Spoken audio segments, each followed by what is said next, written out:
انشاءاللہ عرض کرتا ہوں۔ یہ بہن نے فرمایا کہ یہاں جب ہمارے وفات ہوتی ہے تو بیوہ کو فوراً سفید نئے کپڑے، سفید جوتیاں وغیرہ پہنائی جاتی ہیں، کیا حکم شرع ہے؟ دیکھیں شریعت ان چیزوں کا کوئی تلقین نہیں کرتی ہے، بلکہ زینت اختیار کرنا عورت کے لیے ہر طرح منع ہوتا ہے۔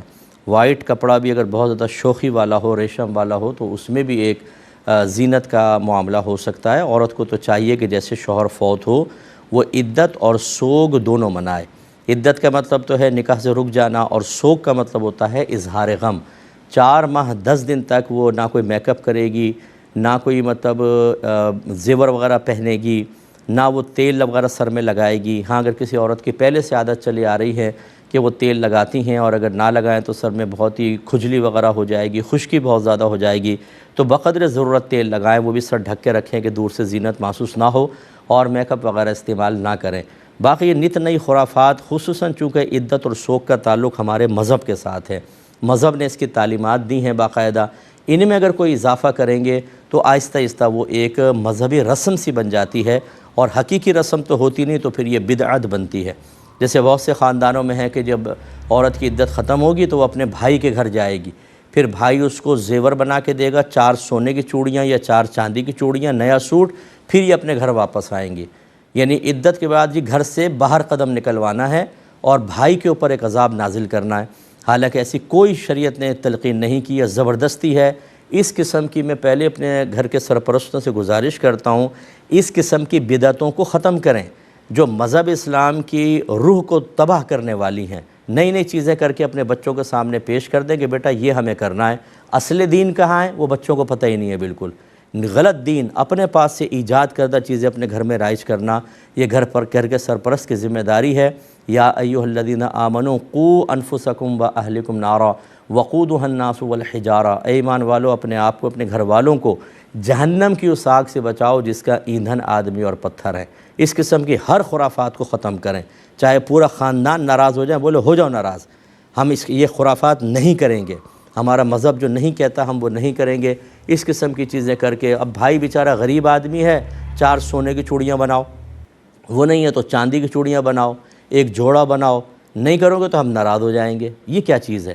تو ان چیزوں سے بالکل بچیں۔ تو یہ سفید جوتی ووتی کرنے کی کوئی حاجت نہیں ہے، بالکل غلط ہے۔ بہرحال اگر کوئی نہ مانے، آپ جھگڑا نہ کریں، خود علیحدہ رہیں اور اپنے گھر میں ان چیزوں کو رائج نہ کریں۔ دیکھیں زرعی زمین پر کوئی زکوٰۃ نہیں ہوتی، اس کی پیداوار پر زکوٰۃ ہوتی ہے۔ اگر تو وہ زمین قدرتی وسائل سے سیراب ہوتی ہے، یعنی آپ کو پانی خریدنا نہیں پڑتا، نہروں کا پانی، جو گورنمنٹ کا نہیں کہہ رہا ہوں، ویسی نہروں کا اور بارش کے پانی سے سیراب ہوتی ہے، تو عشر اس پہ لازم ہوتا ہے، پیداوار پہ 10واں حصہ۔ اور اگر آپ باقاعدہ ٹیکس دیتے ہیں یا ٹیوب ویل وغیرہ چلاتے ہیں یا نہر سے جو پانی آتا ہے اس کی آپ باقاعدہ پیمنٹ دیتے ہیں، تو نصف عشر 20واں حصہ پھر وہ زکوٰۃ پیداوار کے اوپر نکلتی ہے۔ لیکن زرعی زمین مال تجارت نہیں ہے، اس وجہ سے یہ مال زکوٰۃ بھی نہیں ہوتی ہے۔ یہ کہتی ہیں کوئی حدیث ہے کہ جس کا آج گزرے ہوئے کل سے بہتر نہ ہو تو وہ برباد ہو گیا۔ ایسی کوئی روایت تو میرے ذہن میں نہیں ہے، لیکن بہرحال اگر اس قسم کے مضمون کی ہو تو مراد یہ ہے کہ ہر دن انسان کو اپنا احتساب کر کے سابقہ دن میں ہونے والی غلطیوں پہ نگاہ رکھنی چاہیے، اور اگلا دن اس کا اس سے بہتر ہونا چاہیے۔ اسی لیے اکابرین نے فرمایا کہ روزانہ رات کو اپنا احتساب کریں کہ میں نے آج کیا کھویا، کیا پایا۔ جتنے نیک اعمال آپ نے کیے ان کو ذہن میں لائیں، جتنے گناہ اور فضولیات ہوئے، بیکار کام ہوئے، ان کو ذہن میں لائیں۔ بیکار کاموں، فضول کے اوپر اللہ کی بارگاہ میں توبہ کریں، اور آئندہ ارادہ کریں کہ نیکسٹ ڈے میرا اس کا ریشو چینج ہوگا، نیک عمل زیادہ ہوں گے، گناہ کم ہوں گے۔ اگر یہ عادت نہیں بنائیں گے تو لازم بات ہے کہ تباہی ہے۔ اگر آدمی احتساب ہی نہیں کر رہا، آج 10 گناہ کیے ہیں، اگلے دن 50 گناہ کرے گا، اس سے اگلے دن 100 گناہ، اور پھر فرشتہ آ جائے گا، آئیے صاحب آپ کی جان واپس۔ سیٹھ جی کو فکر تھی 1 کے 10 کیجئے، موت آپ پہنچی کہ صاحب جان واپس کیجئے۔ اس لیے مضمون کے اعتبار سے یہ چیز بالکل ٹھیک ہے۔ ایک مختصر بریک لیں گے، ہمیں یقین ہے آپ ہمارا انتظار فرمائیں گے۔ بسم اللہ الرحمن الرحیم۔ بہن نے فرمایا کہ میری نگاہوں کے سامنے کوئی فیملی تھی، ان کے پیرنٹس نے اپنے اولاد کے ساتھ بہت ناروا سلوک رکھا، مظالم کیے، حتیٰ کہ ان کی شادی بھی نہیں کیا، وہ پیرنٹس فوت ہو گئے۔ اب اگر اولاد ان کی غیبت کرتی ہے، برائی کرتی ہے، تو کیا حکم شرع ہوگا؟ دیکھیں پہلی بات تو یہ کہ مردے کی غیبت کرنا بھی ایسے ہی ہے جیسے زندہ کی غیبت کرنا، اور نبی کریم صلی اللہ علیہ وسلم نے خاص طور پہ مردوں کے بارے میں فرمایا کہ ان کی اچھائیاں بیان کرو، ان کی برائی بیان نہ کرو۔ حضرت عمر فاروق رضی اللہ تعالیٰ عنہ کہا کرتے تھے کہ مردے کی برائی بیان نہ کرو، اس سے زندوں کو اذیت ہوتی ہے۔ تو لہٰذا جو ہو گیا سو ہو گیا، ان کو اب غیبت کر کے اپنا نام اعمال سیاہ کرنے کا کوئی فائدہ نہیں ہے۔ دوسری بات یہ ہے کہ ماں باپ مجھ سے ناراض نہ ہوں، پہلے تو میں اولاد کو تلقین کر دیتا ہوں، یاد رکھیں کہ وہ آپ کے ماں باپ ہیں، آپ نے ان کو ماں باپ کی حیثیت سے اللہ تعالیٰ کے ایک تحفے کے طور پہ قبول کیا ہے۔ وہ آپ کے کوئی بزنس پارٹنر نہیں ہیں، وہ آپ کے ان کی عزت اور ان کی ذلت کا معیار کوئی ان سے حاصل ہونے والے مفادات ذاتیہ کو نہ بنائیں کہ ہمارے ماں باپ ہماری مرضی کے مطابق ہمیں نعمتیں دیں، سہولیات فراہم کریں تو سر آنکھوں پر، اور اگر انہوں نے ہماری مرضی کے خلاف کیا تو ہم 2 منٹ میں ان کی عزت اتار کے ہاتھ پہ رکھیں گے، ایسا ہرگز نہیں۔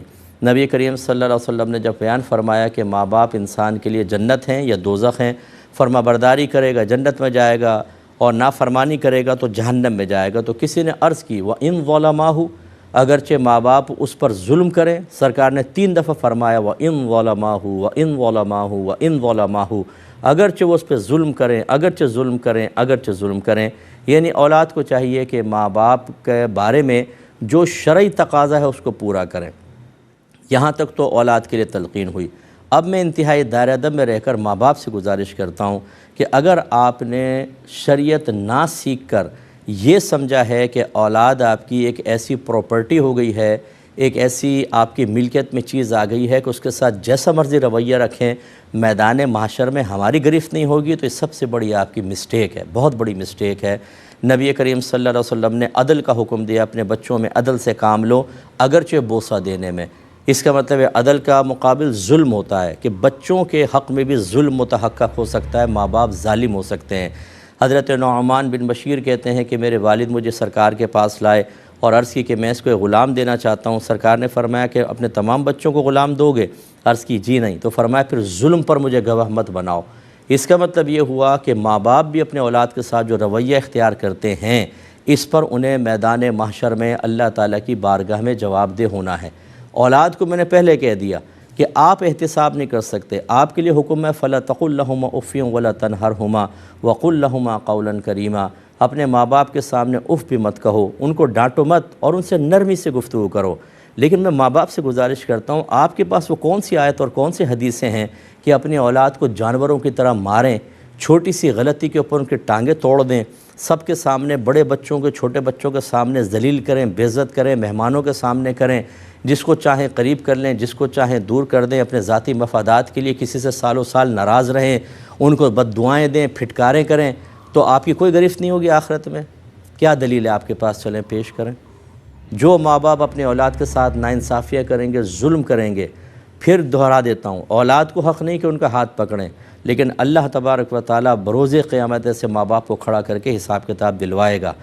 اس لیے اپنے اولاد کے لیے علم دین سیکھیں، اپنی اولاد کی شادیوں کے سلسلے میں ان کے ساتھ رویے اختیار کرنے کے، ان کے اندر محبت تقسیم کرنے کے اعتبار سے ان سے اگر آپ دوری اختیار کر رہے ہیں، اس میں شرعی تقاضے پورے کریں، ورنہ بہت سارے ماں باپ اپنی اولاد کی وجہ سے بھی میدان محشر میں پکڑے جا سکتے ہیں۔ لہذا کوئی اگر ایسے ماں باپ ہمیں سن رہے ہیں جو یہ سمجھتے ہیں کہ اولاد کے سامنے چھوٹی سی غلطی پہ مارو پیٹو، بے عزت کر دو، ذلیل کر دو، تحفے روک لو، ان کو قطع تعلق کر لو، ہماری تو کوئی گرفت نہیں ہوگی کیونکہ ہم ماں باپ ہیں، تو پھر ذرا دلیل اس پر جمع کر لیں تاکہ میدان محشر میں آپ یہ پیش کر سکیں کہ یہ دلائل تھے جس کی روشنی میں ہم نے اپنے اولاد کے ساتھ یہ ذہن بنا لیا تھا کہ ہم کتنی بھی ناانصافی کریں، کیسے بھی غلط رویہ اختیار کریں، ہماری تو کم از کم کوئی گرفت نہیں ہوگی۔ تو انشاءاللہ ساری زندگی آپ کو ملے گا نہیں، یہ ضرور ملے گا جہاں جہاں ظلم کرنے کی ممانعت ہے اس میں سب شامل ہوتے ہیں، چاہے وہ اولاد ہو، بیوی ہو، شوہر ہو، بچے ہوں، دوست ہوں، سب کو عدل و انصاف کا حکم ہے، سب کو برائیوں سے رکنے کا حکم ہے۔ ایسے ماں باپ جو اپنی اولاد کے ساتھ اتنا نام، اور یہ تو آپ بیٹا یہ کہہ رہی ہیں، میں جانتا ہوں نا، جو لوگ اپنے اپنے دکھ ہمیں بیان کرتے ہیں، میرا موبائل بھرا پڑا ہے ایسے دکھوں کے ساتھ کہ ماں باپ ہیں لیکن اولاد کے ساتھ اتنا غیر مناسب رویہ جیسے دشمن بھی کوئی اپنے اولاد کے ساتھ رویہ نہیں رکھتا۔ اور یہ آخری بات اس میں بس یس کروں گا، ایسا کیوں ہوا؟ اس پر آپ کیوں نہیں غور کرتے؟ اس لیے ہوا کہ ان کے ماں باپ نے ان کی تربیت نہیں کی تھی، انہوں نے دین نہیں سیکھا تھا، انہوں نے اپنا احتساب نہیں کیا تھا، انہیں میدان محشر میں احتساب کا صحیح شعور حاصل نہیں تھا۔ تو جتنے مجھے اس وقت دیکھ رہے ہیں خدارہ اپنے اندر یہ شعور بیدار کریں، علم دین سیکھیں۔ جو ان میرڈ اپنے ماں باپ کی شکایتیں کر رہے ہیں، اگر آپ نے دین نہیں سیکھا تو صرف کردار بدلے گا، عمل وہی رہے گا۔ آپ بھی اگر جاہل رہے تو آپ اپنی اولاد کے ساتھ ایسا نہیں تو دوسری جہت سے آپ ظلم کر رہے ہوں گے۔ کیوں نہیں ختم کرتے اپنے خاندان سے ان چیزوں کو، جس کی بنا پر آپ نے دیکھا کہ پوری زندگی ظلم کی چکی میں بچے پستے رہے۔ تو آپ کوشش کیجئے، علم دین سیکھیں، اپنے گھر میں شریعت کو رائج کریں، اور اپنے اس شریعت کی روشنی میں اپنے رویوں کو، اپنے اخلاق، اپنے کردار کو سنواریں، ڈھالیں۔